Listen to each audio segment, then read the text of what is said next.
Are you caring for someone right now and wondering if what you're doing really matters? Because caregiving can feel unseen and exhausting, and sometimes even overwhelming. Welcome to this 70s Life for Christian Women. I'm Leah, and I'm so glad you joined us today. Many women spend large parts of their lives caring for others, their children, their husbands, their grandchildren, and even their parents. Sometimes it's something we choose, and sometimes it's something that is required of us.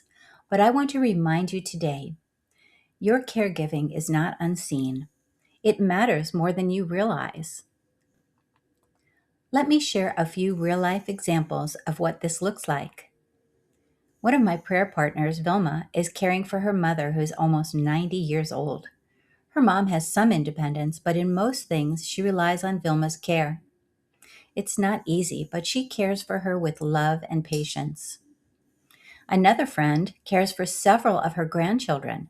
She started with just two, and now she cares for up to five every week.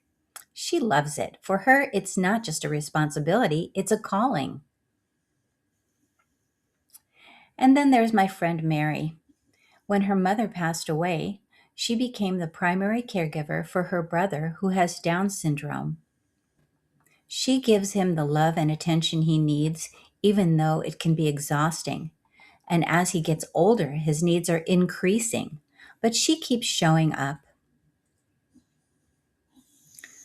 What you're doing matters, even when no one else sees it.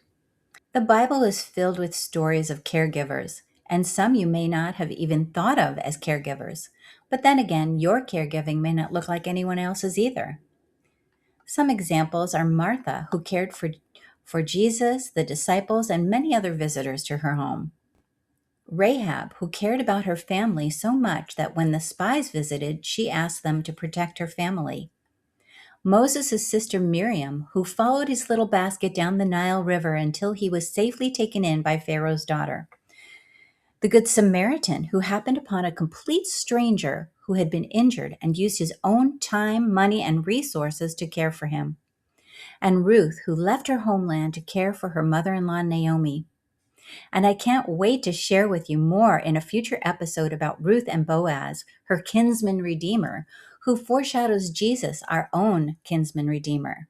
All of these biblical caregiver stories lead up to the greatest caregiver of all, Jesus, who gave us this commandment: love each other as I have loved you. Greater love has no one than this, to lay down one's life for one's friends. He showed us what it means to serve, to give, and to care for others with love. Even from the cross, he made sure that his mother would be taken care of when he asked his disciple John to care for her as his own mother. I know you may be tired. Caregiving is not easy, especially in this season of life. Maybe you feel like no one really understands what you carry every day. But I want you to remember this: God does not forget what you do. He sees your faithfulness. He sees your sacrifice. He sees your heart. As it says in Galatians 6:9, let us not become weary in doing good, for at the proper time we will reap a harvest if we do not give up. What you're doing matters. Your love matters. Your faithfulness matters. And God sees every bit of it. And remember, my friend, that God wants to use your story for His glory. So let Him. If this encouraged you, I'd love for you to subscribe and join me for more conversations like this. I'd love to hear from you. Are you in a caregiving role right now? I'd like to hear your story. And see you in the next one.